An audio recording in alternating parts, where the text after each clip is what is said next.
I humiliated my boyfriend, called him the woman in our relationship in front of my friends, and said he was broke after I got a promotion. Now my entitled boyfriend abandoned me and left me with the bills he usually used to pay, and now I'm broke.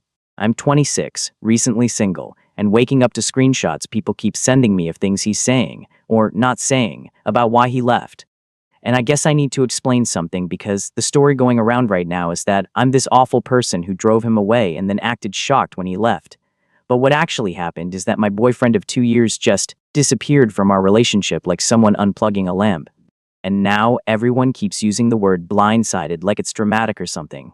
But I mean, yeah, that's exactly what it felt like. I keep replaying the last night in my head because people are acting like it must have been this huge fight that pushed him over the edge, and I honestly wish there had been. A fight at least makes sense. A fight means something built up and exploded. This was just a party. It wasn't even our party. It was my friend Lauren's birthday thing at her apartment.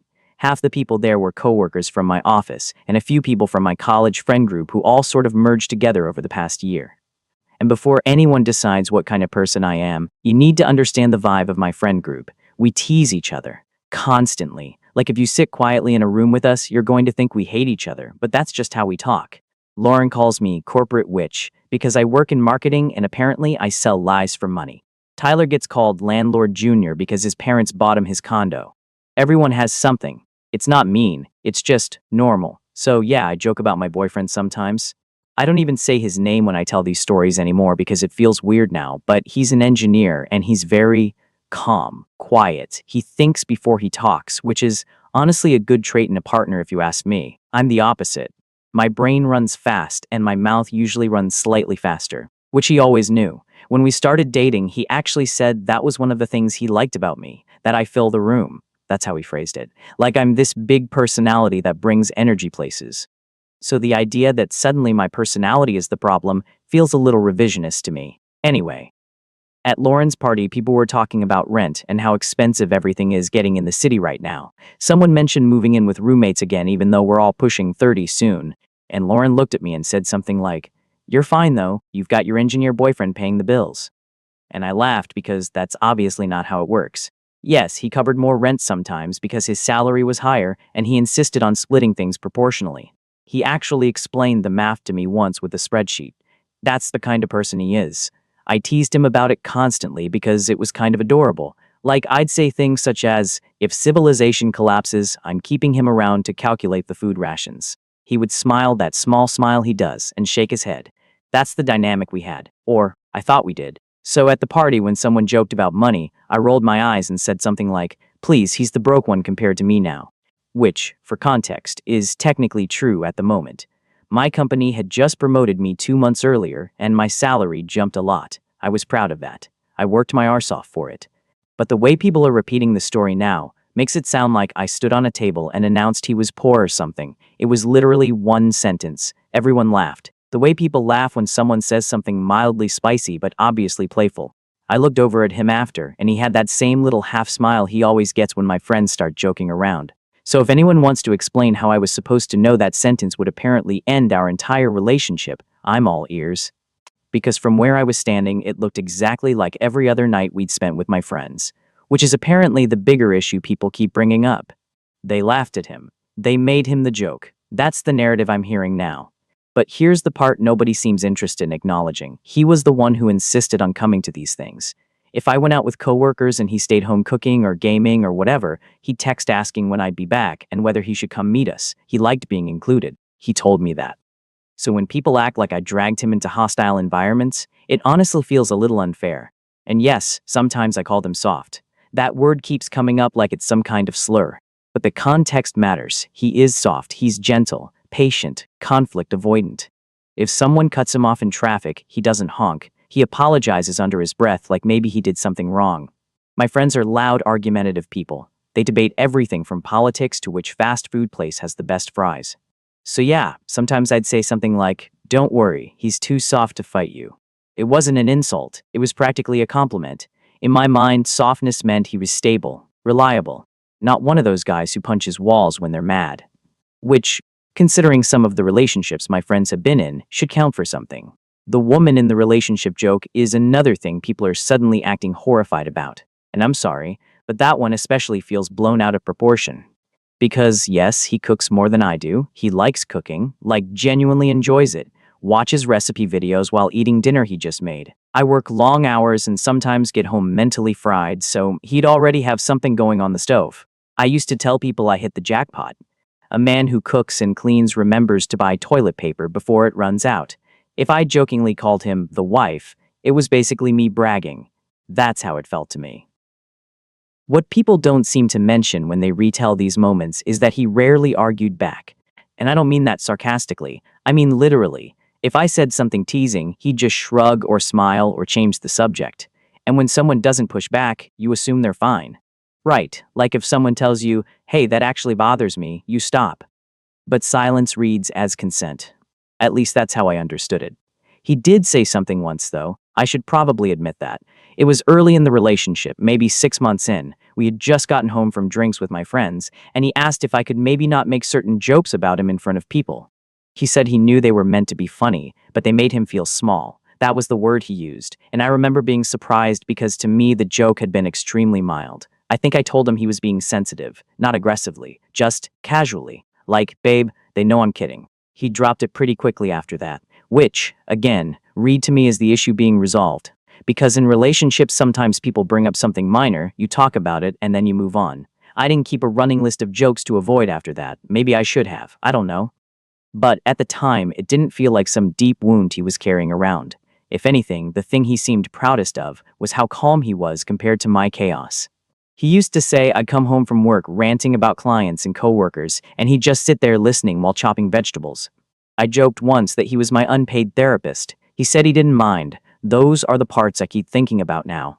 Because if someone spends 2 years acting basically content, cooking dinner, planning weekend hikes, reminding you to take your vitamins, it's hard to imagine they're secretly building up resentment like some kind of pressure cooker. But apparently that's what people think happened. Because the night of Lauren's party, he didn't argue. He didn't pull me aside. He didn't even look particularly upset. He just said he was going to head home early, which also wasn't unusual. He does that sometimes when social things get loud. So I stayed another hour or two, had cake, helped clean up, and then came back to our apartment expecting him to be in the kitchen or on the couch. But he wasn't there. And the weird thing is, his shoes were gone, and his laptop bag, and the drawer where he keeps his clothes was half empty. I stood there for a solid minute trying to understand what I was looking at. Then I texted him asking where he went. No response. Another message asking if he was okay. Still nothing. By the next morning, I realized he hadn't just gone for a walk or stayed with a friend. He had left. Like, actually left. Which is why when people say I'm playing the victim, it frustrates me a little. Because from my perspective, the person I lived with for 2 years packed up part of his life overnight without a real conversation. And now he's apparently telling people he tried to talk for years. Maybe he did. Maybe I didn't hear it the way he meant it. But that still doesn't change the fact that when someone disappears like that, it feels less like a breakup and more like being quietly erased from a story you thought you were part of. Anyway, now there are screenshots floating around of my Instagram posts where I said he blindsided me, which he did. And some of his friends have apparently decided that means I'm rewriting history. Meanwhile, my own friends keep telling me the same thing. That if he were that unhappy, he should have acted like an adult and said something instead of vanishing. Lauren literally said, "You can't solve a problem someone refuses to say out loud." And maybe that's the part that keeps sticking with me. Because if all those jokes really hurt him the way people claim, why didn't he push back harder? Why didn't he say, "Stop, this matters"? Why did he just smile and keep chopping vegetables? I don't know. Maybe he thought I wouldn't listen. Which honestly hurts more than the idea that I made a bad joke at a party. Because if someone spends 2 years believing you won't take them seriously, that means they stopped seeing you as safe a long time before they walked out the door, and I wish I'd known that earlier. Even if I probably would have said he was being sensitive at first. I still think about that night sometimes. The moment everyone laughed at the rent comment, and he just stood there with that quiet half smile. At the time, it looked exactly like every other moment we'd shared with my friends. Now people are telling me that was probably the moment he decided he was done. Which is strange to think about, because if that's true, the breakup technically happened in a room full of people, and I was the only one in it who didn't realize. Boyfriend's response: I'm the guy she's talking about. The engineer boyfriend. The one who ghosted after 2 years and apparently vanished from a perfectly happy relationship because I couldn't handle one joke at a party. I didn't plan on writing anything about it. Honestly, my plan was to leave quietly and let it fade out. Move apartments, keep my head down at work, rebuild my routine, and just not participate in the story she's telling on mine. But people keep sending me screenshots, coworkers, mutual friends. One of my cousins texted me a link yesterday asking if I was okay. So at some point, silence starts looking like agreement. And I'm not interested in fighting with her or dragging her publicly. That's not really my personality. Anyone who knows me knows that.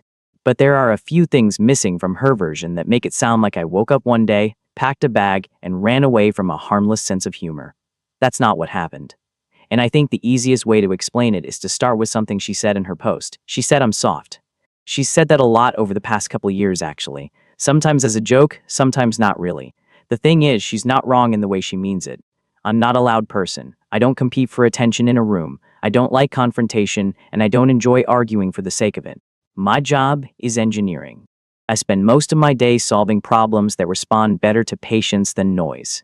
You look at systems, you test assumptions, you adjust things quietly until the numbers make sense. That's the environment my brain is used to. So when someone raises their voice or starts throwing sarcasm around, my instinct isn't to escalate. My instinct is usually to step back and try to keep things calm. That doesn't mean I don't notice things. It just means I don't perform my reactions the way some people expect. When we first started dating, her personality actually felt refreshing. She's quick, confident, and always has something to say. If a conversation stalls, she'll restart it. If a group gets quiet, she fills the gap. She once told me I make rooms feel calmer. I told her she makes rooms feel alive. That combination seemed to work, at least at the beginning. The teasing started early too, but it really did feel playful at first. She'd introduce me to friends as my extremely responsible boyfriend who probably filed his taxes in high school. Stuff like that. I'd shrug, smile, and keep talking. It didn't bother me because it wasn't mean-spirited yet. It felt like normal social joking. The shift was gradual. It's actually hard to explain because nothing dramatic happened. No single moment where the tone flipped. It was more like a dial slowly turning. The joke started landing a little sharper. Comments about me being domesticated. Things about me, cooking, cleaning, organizing bills. Once during a dinner with her friends, she said something like, "He's basically the wife in this relationship but with spreadsheets." Everyone laughed. I laughed too because that's what you do when 10 people are looking at you. But later that night I mentioned quietly that the masculinity jokes bothered me a bit. She waved it off pretty quickly, said her friends knew she was joking, told me I was overthinking it. That conversation lasted maybe 2 minutes. And here's something important she didn't include in her post. It wasn't the only time we had that conversation, not even close. I brought it up again a few months later after another dinner with her coworkers where she described me as harmless because I'd never confront anyone. Another time after a barbecue when someone asked what I did for work, she jumped in first to say, "He builds bridges, but emotionally he's made of marshmallows." I remember that one pretty clearly because the guy she said it to looked uncomfortable. He didn't laugh. He just looked at me like he wasn't sure whether I was supposed to defend myself. But that's the thing about relationships like this. You don't want to escalate something small in front of other people, so you wait until later, and later, it usually goes the same way. You say something like, "Hey, that joke didn't feel great," and the response is usually some variation of, "You're sensitive, it's just humor," or "Everyone jokes like that." Eventually, you start measuring whether the conversation will accomplish anything. Most of the time, it didn't. So yes, after a while, I stopped bringing it up. Not because I suddenly decided it didn't matter, because the cost of the conversation was always higher than the result.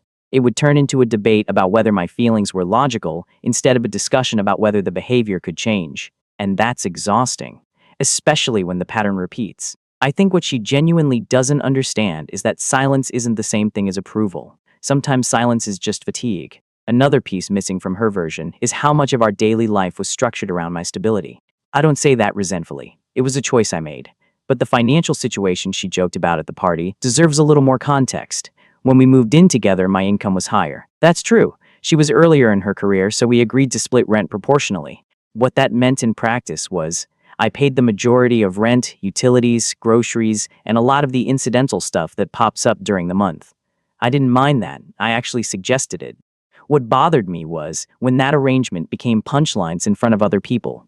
There were multiple occasions where she'd make jokes about me being cheap or broke or financially cautious, which is strange when you're the person covering most of the household expenses.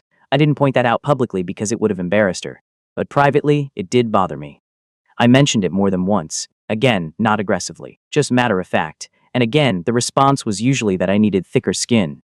So over time, something subtle happened inside me. I started participating less, not dramatically, just small adjustments. If her friends invited us out, sometimes I'd say I had work to finish. If a conversation turned towards jokes about me, I'd step away to refill a drink or check my phone. I didn't announce these decisions, I just adjusted my presence. Which probably made it easier for everyone to keep the same dynamic going. The night of the party wasn't actually unique because of the joke.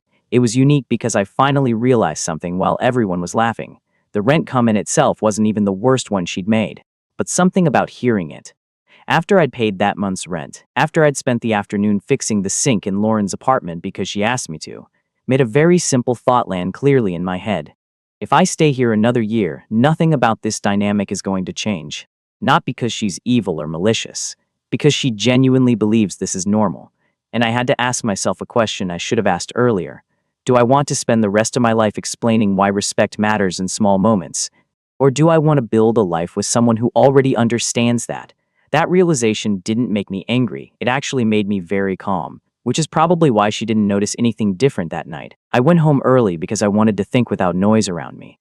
When I got back to the apartment, I sat on the couch for maybe an hour just going through the last 2 years in my head. And the more I thought about it, the more one pattern kept repeating. Every time I'd tried to talk about something important, the conversation had been reframed as me being sensitive.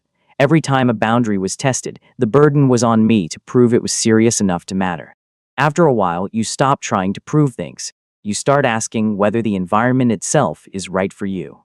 Packing that night wasn't impulsive the way it probably looked from the outside. I'd actually thought about leaving a few times over the past 6 months, not dramatically. Just quiet thoughts like, if this keeps happening, maybe this relationship isn't healthy for me. That night, I realized I'd already made the decision internally weeks earlier. The party just showed me the pattern wasn't going to shift. So I packed some essentials and stayed with a coworker temporarily. I didn't send a message explaining everything because I'd already explained most of it over the past 2 years. Rewriting the same explanation one more time felt pointless. Maybe that was the wrong choice. Maybe I should have written a detailed breakup letter. But at that moment, the only thing I wanted was distance. And honestly, the most surprising part of all of this has been watching the story that formed afterwards. The version where I never spoke up.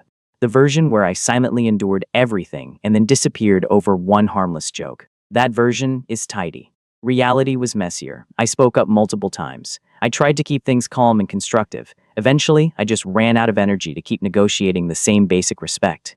If people want to call that ghosting, I guess they can, but I was leaving a situation that had stopped feeling like a partnership a long time before I packed my bag, and I'm not writing this to attack her. She probably genuinely believes the story she told.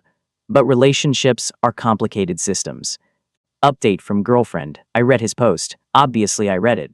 Half the city could have read it at this point because apparently disappearing in the middle of the night like a frightened little boy is one thing, but then coming back later with this calm, tidy, measured explanation where I'm basically some cartoon beach who laughed him out of a relationship is supposed to be the mature version.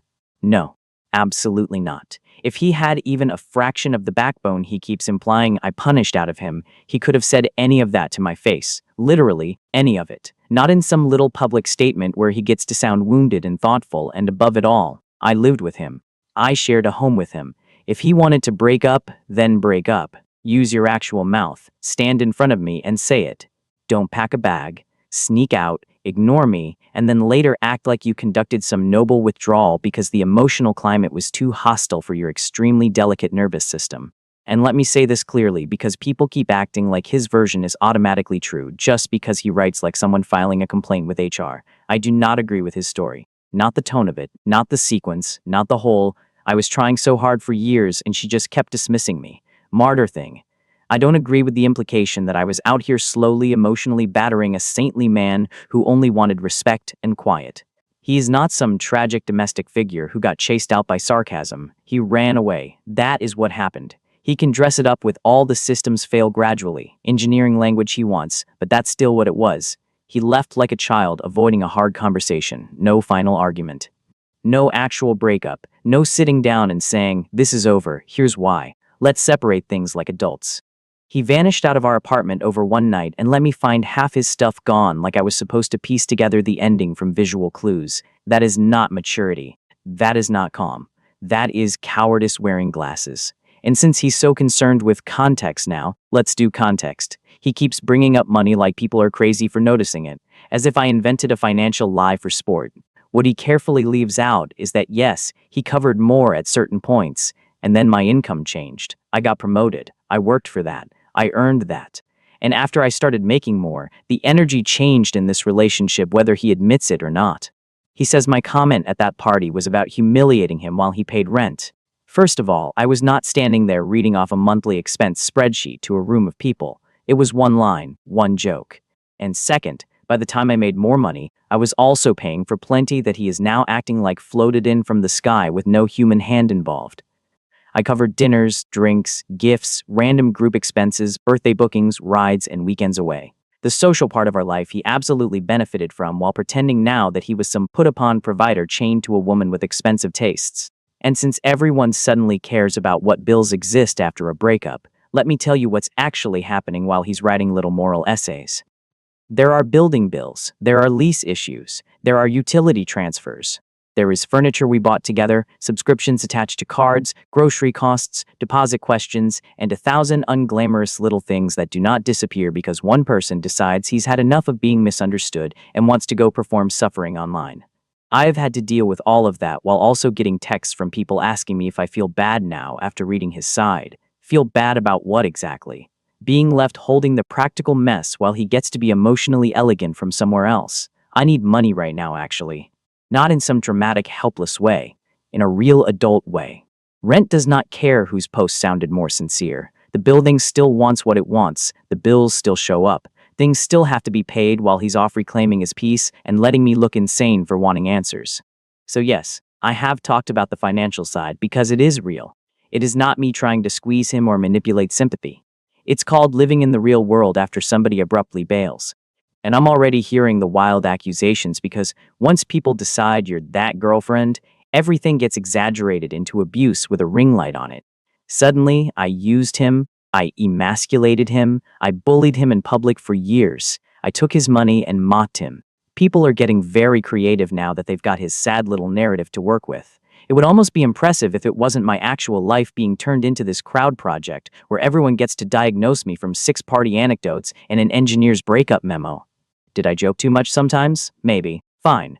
I can say that without adopting his whole fantasy version where he spent 2 years bravely requesting humane treatment and I stomped on his soul every night before dinner. But what I'm not going to do is sit here and agree that I abused him because I had a sharper mouth than he liked and a friend group that jokes hard. That is absurd. Genuinely absurd. He keeps acting like every social setting was some arena where I fed him to people. Meanwhile, he came to everything. Over and over. He wanted in on my life, my circle, my people, the dinners, the birthdays, the weekends, the energy. You do not get to participate in that world for 2 years and then, after leaving, act like you were dragged through public humiliation against your will the entire time. And yes, now I want a direct conversation. I do, completely. I am saying that plainly so nobody can twist it. If he has the balls to write about me in public, then he has the balls to sit down with me in private and say all of it to my face. Every single accusation. Every pattern, every alleged dismissal, every little story he now remembers with perfect emotional clarity. Say it in a room with me there. Because it is very easy to sound devastatingly reasonable when the other person is reduced to quotes and traits and you get uninterrupted paragraphs to yourself. I'm not interested in this weird off-site relationship we apparently have now where he posts, people screenshot, and I'm supposed to just absorb it. No. Come talk to me. You wanted respect. Then show enough to end something directly, instead of fleeing and then acting scandalized that I called it what it looked like. And another thing he definitely left out is what happened after I stopped spending so much on everybody. That part is very convenient, because for a while there, after the promotion, I was picking things up more often than I should have. Group dinners, ride shares, covering around, booking the nicer place for someone's birthday, bringing stuff over, and smoothing things financially because I could, and because honestly I liked being the capable one. I liked not having to count every little thing. That's true. Then, after this breakup mess started and I suddenly had to deal with bills, leftover shared costs, and actual uncertainty, I cut back. Obviously, I cut back. I'm not financing everyone's social life while my own apartment situation is on fire. And wow, what a fascinating social experiment that turned out to be. Because the same friend group that was so loud about loyalty and healing and girlhood and me deserving support got real weird once I wasn't casually throwing money around anymore. Nothing dramatic at first, just the tiny shifts. Plans I heard about later. Group tabs are split more carefully than before when nobody cared. Jokes with an edge to them about me being less generous these days. Lauren is doing that fake light tone she uses when she wants to pretend something isn't pointed. A couple people were suddenly too busy to help me move things or come by when I was clearly unraveling. So now I'm supposed to believe this is all about my character being exposed. Please. Some of these people liked me a lot more when I was useful, fun, and paying for appetizers. And I can already hear the reaction to that too. That I'm lashing out, that I'm bitter, that I'm blaming others because I can't self-reflect. Fine. Maybe I am bitter. Something pretty bitter happens to you when your boyfriend disappears, tells the world you were basically his long-term emotional oppressor, and then the social circle you spent money and energy on starts moving on in this detached, cleansing little way, like you're a lesson they all learned together. Moving on from what, exactly?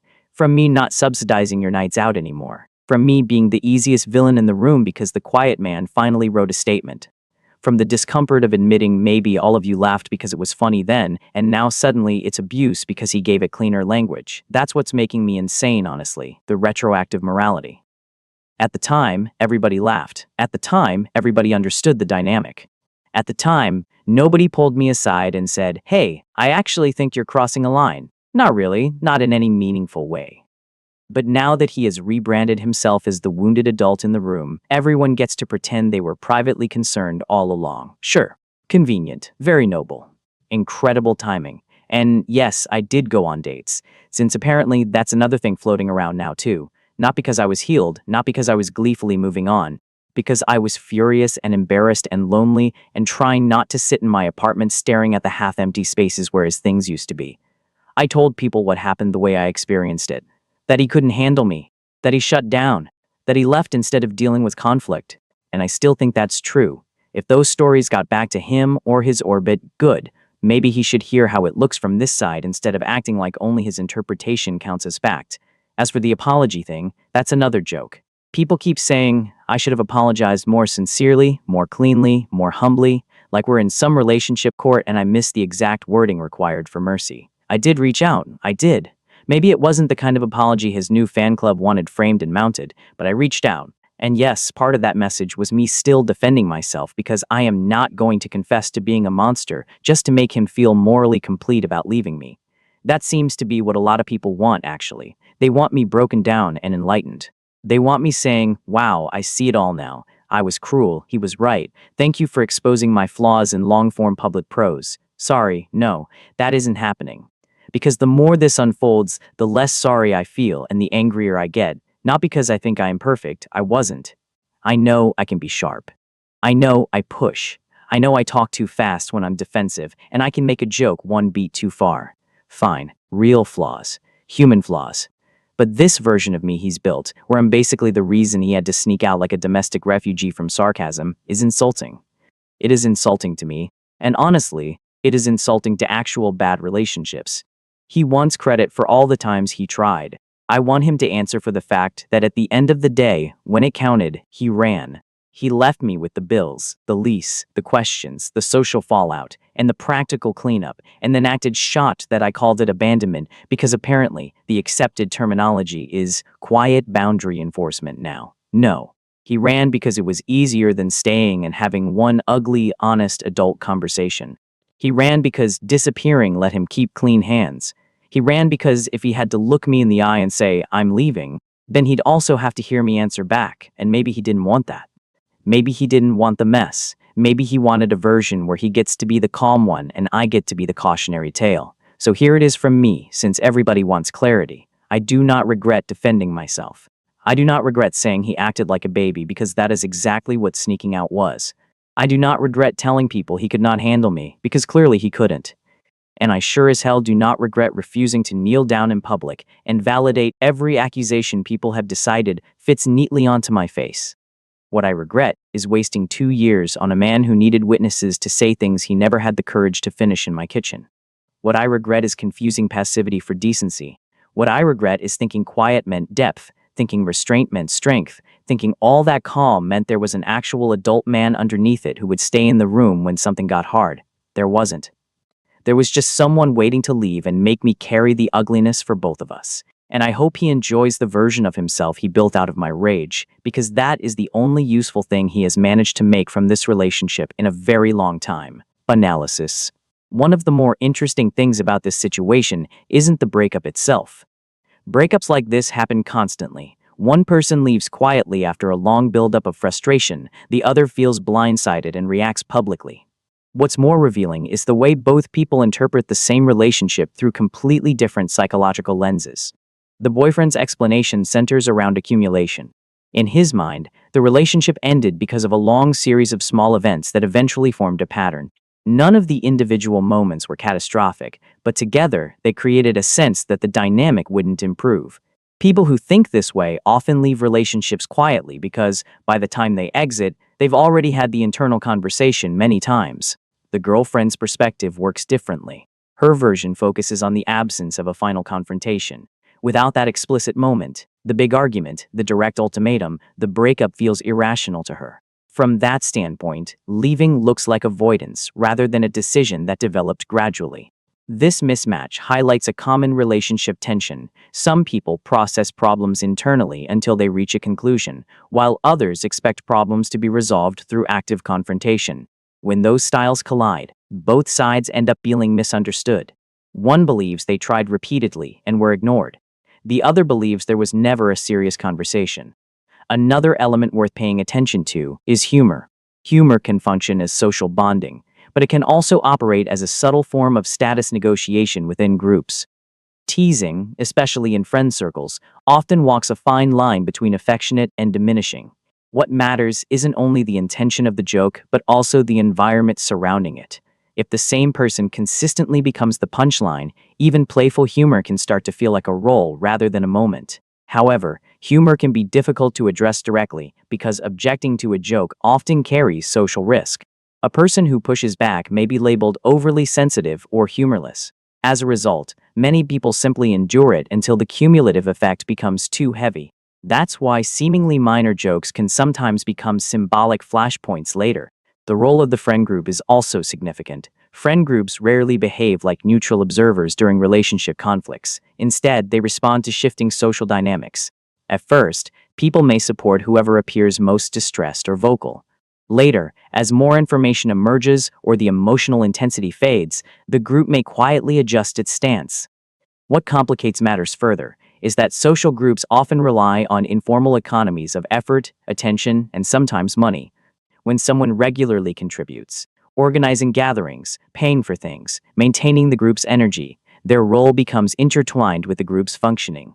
When that contribution stops, the shift can subtly alter relationships within the circle. This doesn't necessarily mean the group is malicious, it simply reflects how social systems stabilize themselves.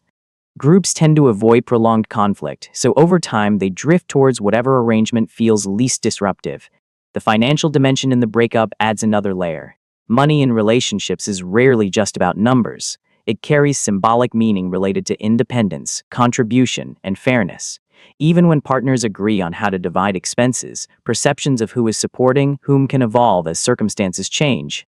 Promotions, salary differences, and lifestyle habits can all reshape how each person views their role in the partnership. In this case, financial contributions appear to have become part of the emotional narrative after the relationship ended. What one partner saw as practical support, the other may have seen as shared participation in building a life together. Once the relationship collapses, those interpretations can quickly diverge. Perhaps the most striking aspect of the situation is how quickly the conflict moved into a public arena.